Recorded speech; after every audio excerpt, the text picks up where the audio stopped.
the government model, I actually see it as the national model. And the way that I look at it is if you go back to the Constitution, and, we created the United States of America, and all 50 states had some authorities. And then you had the federal government, and we have the executive branch and the different, cabinet level agencies. And so we come together, and we are not a unified cyber. There's no unified cyber position, right? Because you got local, you got state, you've got academia, you have industry, and then you have the federal government. So they're all at different levels of maturity. And so then how do you try to raise them all up to some level of a common denominator so that the weakest link doesn't take us down, like we heard with the gas the gas shortages because of the ransomware attack. So we're all so digitally connected in this world. So what I see the government doing with some of the regulations, and they're all, they only can regulate in the areas that they have authority for, right? So Department of Commerce can only regulate in certain areas. The Department of Transportation can only regulate in certain areas. Then you have CISA, the Critical Infrastructure Sector Agency, them putting out some common denominator regulations saying, hey, basic cyber hygiene, please rise up. So the lowest hanging fruit, where you could say the government is kind of stepping into this realm, in my opinion, and this is Diane's opinion, not anybody else's opinion, is that they say, well, where can we regulate? Well, first thing we could regulate is people that accept government dollars. Remember when they passed some of you might remember, when they passed the law that the national, speed limit was going to be 55. States are like, you're not going to tell me what our speed limit is going to be in our state. We're United States, I got to keep some of that authority. So they said, well, okay, that's fine. You can keep your own authority, but if you don't, you're not going to receive federal dollars for your highways. So that it was kind of like a stick, right? So you use that stick metaphor to the cyber world. So in the Department of Defense arena, and then in the CMMC model, they're saying if you want to do cybersecurity with the government, we're going to require you to show us that you've got some level of cybersecurity hygiene. So they're starting at kind of the basic level and trying to just get everybody up a little bit higher. There was an Internet of Things, talking about what Renee talked about, Internet of Things proposal legislation on the Hill last year. And it was just really to impose some cybersecurity protocols embedded in IoT devices that were being sold to the US government. That was all they could really do. Because if you think about it, we're a capitalist society, so you can't regulate what type of products are going to be out there unless they do harm to individuals or some of harm. So I think you have to look at it in terms of cybersecurity. The reason why we're different than some of the other authoritarian governments out there is that we really are a coalition of the willing between the different sectors that make us the amazing United States of America, the most innovative country in the world, because we don't dictate. We want to have an innovation, and we want to flourish, and we want to have creativity, but we also want to secure and be economically secure and be nationally secure and have strong borders. So it's a balance there, and I think that's what makes us as who we are, right, as the United States of America. So I would call it the national model, and there's pros and cons to that. Cool. Sheila, there's a lot of human factors at play here, right? We rely a lot on human behavior for our cybersecurity hygiene. So we have some cool technical toys, but at the end of the day, there's a lot of human involvement. What are some of the human behaviors that we're trying to shape with this regulation, and what are some of the ways that we get regulation out there to start influencing and changing that human behavior? Sure. From a human behavior perspective, it's actually kind of interesting, because oftentimes people talk about people being the weakest link. However, people are not our weakest link. They're just kind of the ones we haven't paid attention to a little bit more. Typically, if we have an issue, we're quick to buy a piece of technology to solve that problem. However, with the introduction of artificial intelligence, machine learning, things of that nature, it's becoming really, really evident, especially in the realm where psychology and cybersecurity meet, that the truth is that technology does what we tell it to do. And at the end of the day, we need people to step in the gap to make sure that we have the full protection that we need. Now, traditionally, we look at the human factor as being a bunch of compliance trainings, which is not something very enjoyable by anyone. No one wants to click through a bunch of slides. No one wants to look at a bunch of PowerPoints.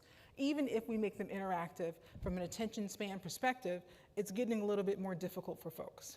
However, what we're finding is that if we make security a part of organizational culture, and the way that people own risk within organizations, it changes everything. So as we're looking to implement different regulations, whether it's CMMC, any other prescribed framework or regulation that an organization needs to follow, suddenly instead of us saying, hey, we're doing this because this regulation told us we had to, or this prescribed framework told us we had to, it becomes we're doing this because it's a part of our organization culture and this is what we do. Now the question becomes, why do we do it? Well, we do this to protect you and your family because your companies and organizations has your data as well. We're doing this to protect the company. We're doing it to protect our customers. And driving that message top down changes everything. And what we're finding is that people respond to it a little bit better when we do that. And it changes what we're measuring. Even from a phishing perspective, is no longer, simply don't click that. It's more along the lines of, if you see something, make sure you tell the people that can help make it go away, let them know, so that you have more resiliency, which is something that a previous panel talked about. It's about resiliency and risk. Thanks. Renee, I think it's generally pretty well accepted that our level of hygiene nationally is not at the level of good enough, meaning we're not currently deterring attacks, real world attacks that we're experiencing. So what are some of the key weaknesses that are out there that we have that are inherent in our current hygiene? What are some of the key weaknesses that you're seeing right now? Yeah, thanks for asking that question. I do want to add a couple of things to Shayla too, right?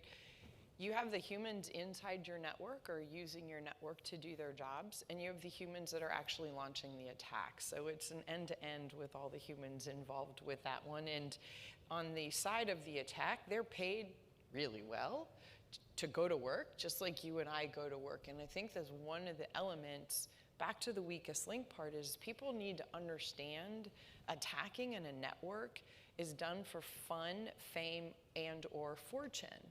And so for the young high schooler, that's just a cool thing to do, to go in and change her grades.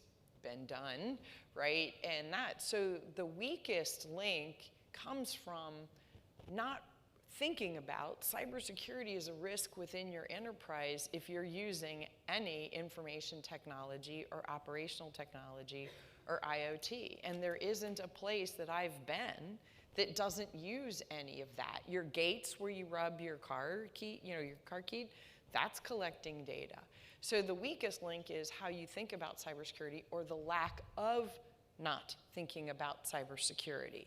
One of the big challenges we have at NASA, and I know they're still working on it, NASA data that comes down from space has a requirement for most of the data to be put out in public consumption within 24 hours.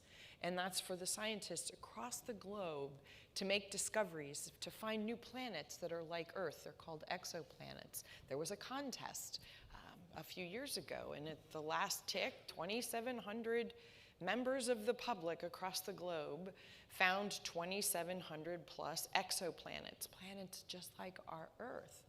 Well, how do you give them that access to make that discovery and keep the integrity of the original data coming down from space?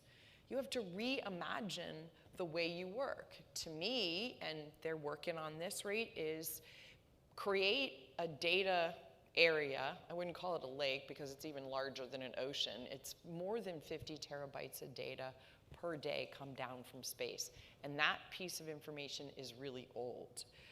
And the newer missions that have been launched over the last couple of years bring down even more terabytes of data. So let's just use 50 terabytes of data. So it's in this giant ocean universe of data. And you need to do authentication, but not so hard that people can't get to the data. You have to preserve the integrity of the data. So you need to rethink the business process of sharing the data. Don't just put it on your website. Create a special place to put that data so folks can come in. And then if it gets contaminated, hit the old flush button, add the data back in, and you're still going. It takes care of reputational risk. It allows the public to continue to access amazing data, to write papers, or just be curious about the universe is way beyond this conference room.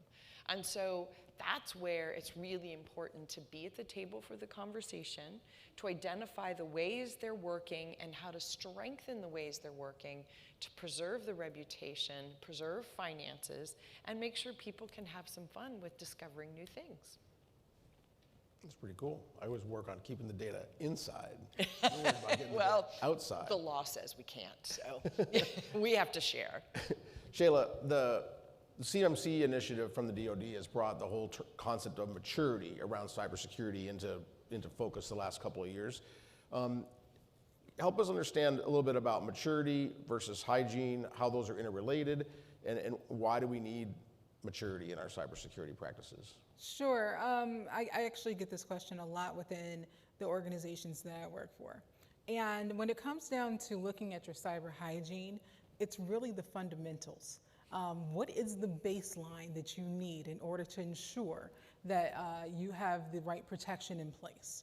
And there are just some things that are just pure fundamental in every organization when it comes down to cybersecurity. Now, as we looked at the CMMC, they did something pretty cool. They looked at frameworks, and they also looked at process improvement models when it was put together originally and built. And it made organizations ask the question, what's good enough? It made them look beyond the fundamentals and say, yes, this definitely needs to be in place, and then start to ask the question, to what degree? And that really shifted things from it being a compliance exercise to being something a little bit more, because it was asking organizations to critically think about strategically how they build their cybersecurity organizations. And when you start to look at how they interact with each other, you cannot have maturity without having the fundamentals in place. Therefore, your organization must be hygienic in some shape, form, or fashion. However, as I'm taking on more risk depending on what data I'm consuming, to Renee's point, and how important that is to ensure that it is encapsulated, to your point, then you have to start thinking about, well, do I need to adjust those fundamentals to include a maturity level that is going to be acceptable enough for the data that we have? And again, I know that we all keep saying this, it goes right back to risk all over again, and really understanding the tolerance level that is required by CMMC or any other organization that's telling you you must do something, and then understanding, okay, if I understand my tolerance, what's my organization's risk appetite? Because typically that's a little bit lower than your tolerance level in most organizations, and really understanding, what do I need to mature, how do I need to mature it, and what matters at that point in time. If you have an organization that is risk adverse, you're going to probably take on less risk, thus you may have a more mature organization. Kind of correlates that way. If you're going to have an organization that can take on a little bit more risk and they're accepted a little bit more, then your maturity might not have to be where it needs to be, because then it becomes a different calculation. So that's the way that they typically work with each other, from hygiene and maturity. Got it. Diane, you talked earlier about some of the shift of regulation towards industry. What are some of the key differences between how the government acts to secure its data, its systems, the way that commercial business acts? And obviously, when those two interact, when it's a government contractor, say, or somebody that's commercial entity doing business with the United States, then you start to see those intersect. But what are the differences in practice and motivation between those two? Great. Well, I think there's a couple of different commonalities and some differences between what drives the government sector and what drives the industry and business, the business sector. So there's two primary drivers I see if you're looking at the government should be doing this for us. And one is, protecting our economy, protecting the financial data, protecting, the ability for, the banking system to get attacked at a high scale. So you would hope that they would be requiring some level of data integrity, financial integrity, cybersecurity integrity in the financial system. So that's, for example, the U.S. people expect that, right? So you have the Federal Reserve Bank, and you have different, the banking, your accounts are insured up to $100,000. If you have cash in that bank up to that amount, it's because you want the government to protect some of your basic interests. You came together, you want them you expect them to protect them. So there's a government interest in that area. But then the second governmental interest, I think, is truly in the terms of the national security side, the intelligence, the intelligence arena, and the national defense side is to protect the ability of ourselves to defend ourselves. Our sensitive weapons, our sensitive energy sources, our sensitive nuclear weapons, some of our most sensitive intelligence. So we have the requirement to really lock down and defend those networks. So the two motivating factors, would be kind of what their ask is of the American people and what the expectation is to, secure the country. On the private sector, there's similar motivations in that what is the ask of their customers, right? What would the customers want from me? What are they willing to pay for? What's our profit margin? How can I make a profit and also deliver what they need to do? So there's the profit element does come into the first one is what the customer wants and what are they expecting from us? And that does demand a response. Like usually, the customer base can cause a reaction, both the government side and the industry side. And then also on the expectation side is, if the bank has your information, if they have your health information, if you're going to be getting a transplant and your information is in a transplant database and you're waiting to get a heart or a liver, you want that system to be secure and not compromised so that you could essentially die before the transplant occurs. So you have an expectation as a customer on the systems to work. So the common denominators, I think, are expectations and fear that cause systems to act and to respond. So I think in the area of cybersecurity, the one common denominator of everybody is that we're all connected. And so we can't act alone. I no longer can say, well, I've got my house is secure and I don't care if that house over there is dirty because my house is nice and clean and I got a nice yard. No, if you're connected digitally to someone whose network is dirty, or compromised, you are going to be compromised. So it's no longer enough to be just secure in your own home, secure in your own work, secure in your own, government agency. We now have to actually work together, which makes the challenge a lot harder. So, and then I'll end on this thing about, so the challenge is a lot harder because we all have to say, okay, what can we start doing together? So, along the government side, they're saying, well, we should be offering to help. If we know something, we should share that information. So, universities and local governments and state governments and businesses that use this particular software, they should know. So they started releasing these vulnerabilities, right? And so now the article just came out and it said that, so a lot of times you've been seeing CISA put stuff out. So hackers, so they announced that there's a vulnerability of particular software and saying, hey, please go update your Microsoft networks, please go update this particular software. Hackers now scan for vulnerabilities within 15 minutes of disclosure. So the government does a good job, and it could be a research center, does a good job saying, we're going to share this information. Well, not everybody takes that information and acts on it. So the human side, like Renee was saying, you got the good guys and the bad guys, we're all human. There's going to be some humans that are just not going to implement the patches or make the updates. So then the hackers come around and they say, hey, we're going to go prey on those folks. So you've got this dichotomy. You've got all these people all of a sudden doing their patching, and we've seen an increased rate of patching as a result of these vulnerability announcements that are being put out on NSA Cyber, on their Twitter feed as well through CISA's Twitter feed. Say, hey, the alert came out, and then you have the corollary, people responding, and then those non-responding, those hackers within 15 minutes are using that ability to whittle their way in, knowing that the vulnerability is there, and it might take a little bit of time for them to get to that, patch it or maybe never. So we're really super integrated, and I think that is the true challenge with cyber, which is why it's so complicated, is that we have to really be integrated, and that's why I love that the name of this particular event, Uniting Women in Cyber, because at the end of the day, women are connectors, and cyber needs connectors. So women are really going to make the cybersecurity arena that much stronger. So it's just, we really do need all the diversity and the inclusion that we can get, so that we're all secure. We're not going to beat a 15-minute patch window, so you need to be ready ahead of time, ready to be taking preventative approaches that don't rely on reacting faster than the bad people, right? Yeah. It's not realistic.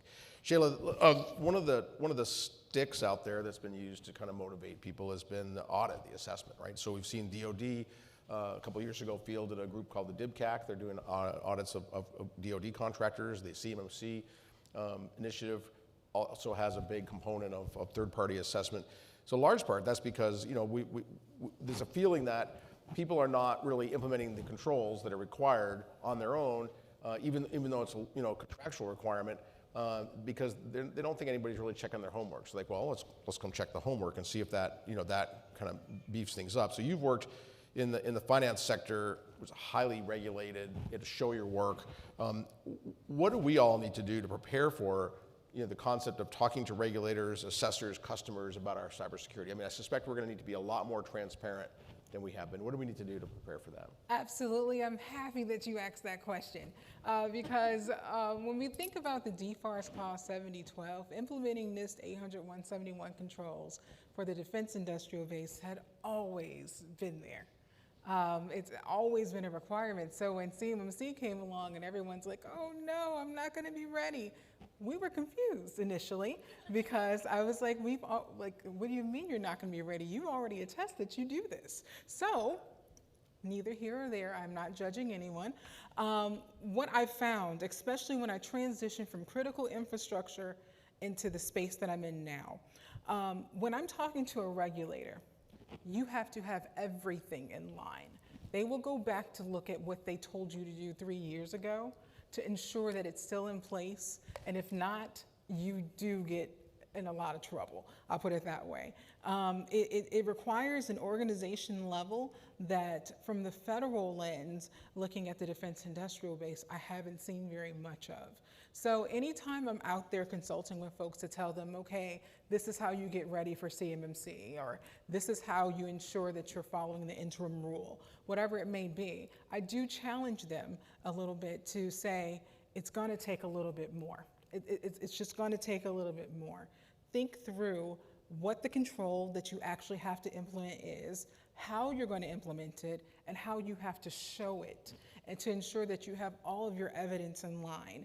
That's one of the biggest things that I think is really key.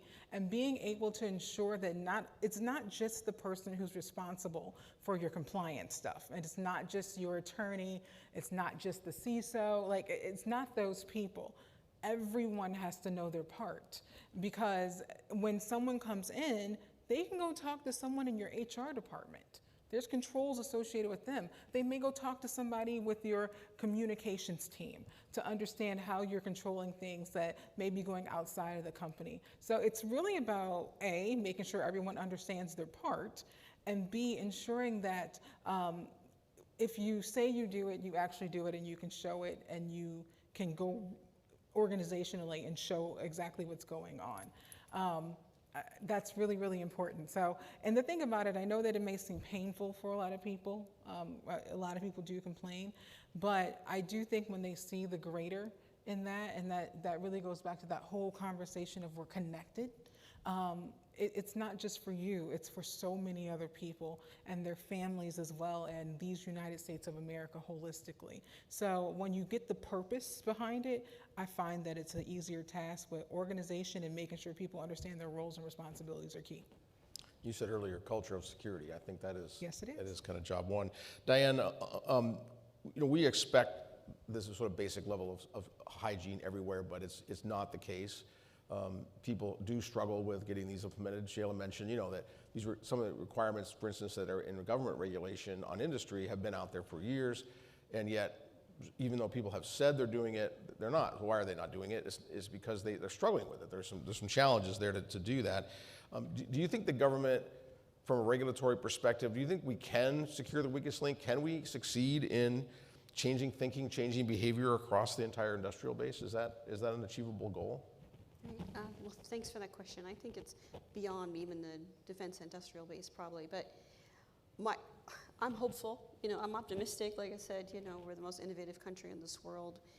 We are a capitalist society, so generally we like to operate and so that we do make a profit. And if you're not in business anymore because of a ransomware attack, then you're not in business anymore. So I think businesses are now learning from other businesses, realizing if they weren't yet attacked, it's just a question of when, not if. So they're realizing, hey, we better start doing something. It comes down to risk, like Shayla said, in terms of what is the risk appetite, how much should they need to invest in cybersecurity, what are the driving the influencers that are driving the increased cybersecurity. I think the consumer is one driver of that. I think threat to their own profits another. The fact that you could have intellectual property being stolen and your work that your company put in for a number of years go out the door is another threat, a real threat. And then I think the last threat is the ability for a whole company could just not survive a particular ransomware attack and individuals be physically harmed or fatally harmed. There's a real these attacks these days have real impacts in terms of people. So I think they're realizing that they have to come together and have to learn from each other, and so they're looking at how much is enough. A lot of them are saying, how much is enough do I need to invest? So we saw with the Uber attack, right, on cybersecurity. They had a cyber attack on the Uber technologies and the car people. And so someone was posted on LinkedIn. It was very funny. A screenshot of Indeed or something. And it was all these Uber cyber security positions were listed for vacancies, and they've all been posted within 3 days. So they were like, oh, so you finally got the budget, after the fact. So I think that's what it comes down to, Ed, is when are they going to accept that level of risk and make that investment? And then what I did bring with me, which I was ruffling through my papers, was so trying to instill publicly traded companies to invest in cybersecurity before the fact, not after the fact, do the proper amount of due diligence based upon the types of data that they have and the sensitivity of the data. The SEC was asked by the Senate to require more rules on cybersecurity disclosures and reporting, saying how much are you investing? Is it enough for, in the grand scheme of things, are you doing 3% of your budget on cybersecurity? Or what are you actually doing and how are you making those investments?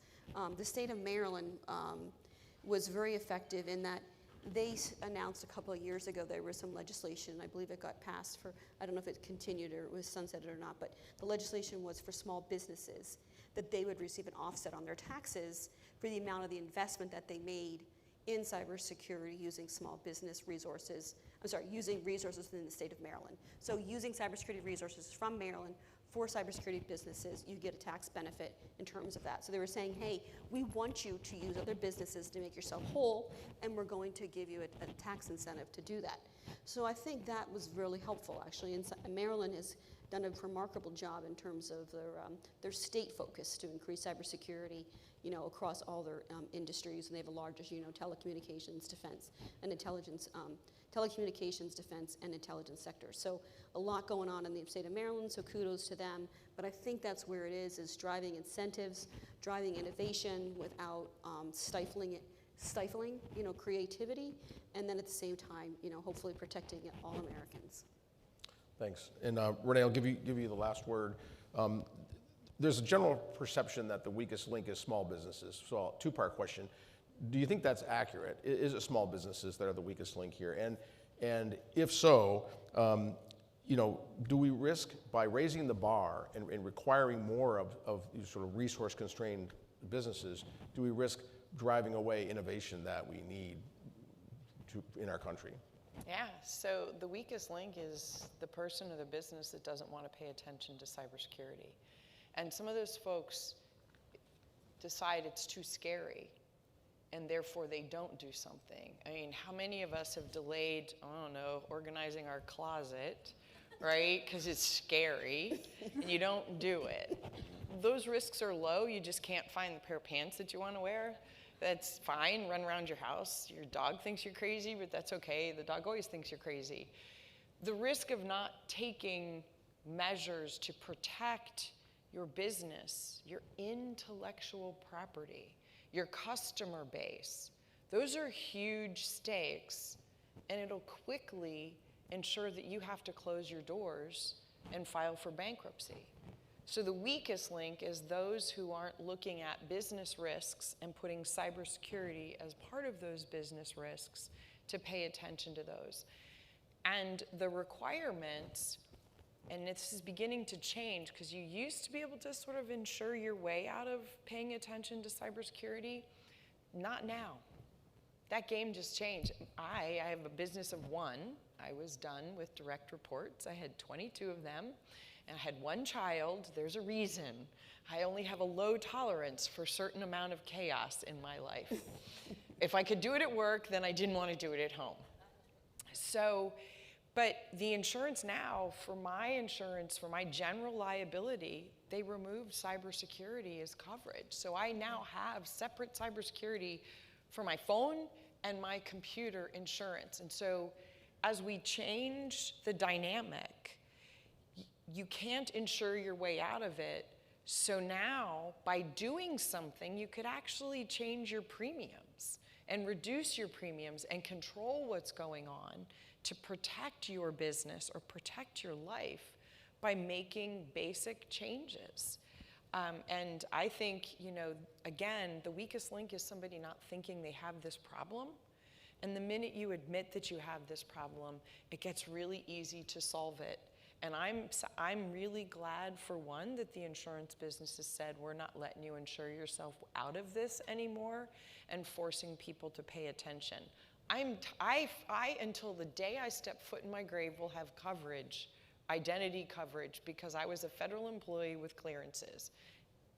I'm gonna go to China someday, maybe, and they're gonna throw confetti to say, oh, you're finally here, because they've known all this about me and my role and everything. And that's just a little bit creepy, but it's probably the truth in terms of what cybersecurity protections really mean for you and your business. You need to take it seriously, and you can do it step by step, but first acknowledge you have a problem. My closet is now cleaned up, by the way. Just the end of that story. I fixed it this weekend. Mine's still physically dangerous. Not just scary, it's literally physically dangerous. Anyway, thanks to all three of you. This was excellent information. If you have questions, we didn't have time for questions from the audience, so if you have questions, we're gonna have break next, so find the panelists in the break and ask your questions there one-on-one. Thank you very much. Great, thank you.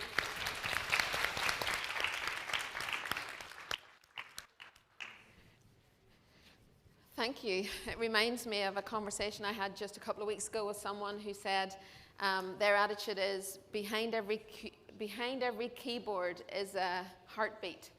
So it's all about the heartbeats behind the keyboards, and that is so much about what you've talked about, I think, and so much about what we are about. We have two amazing panels left today after coffee.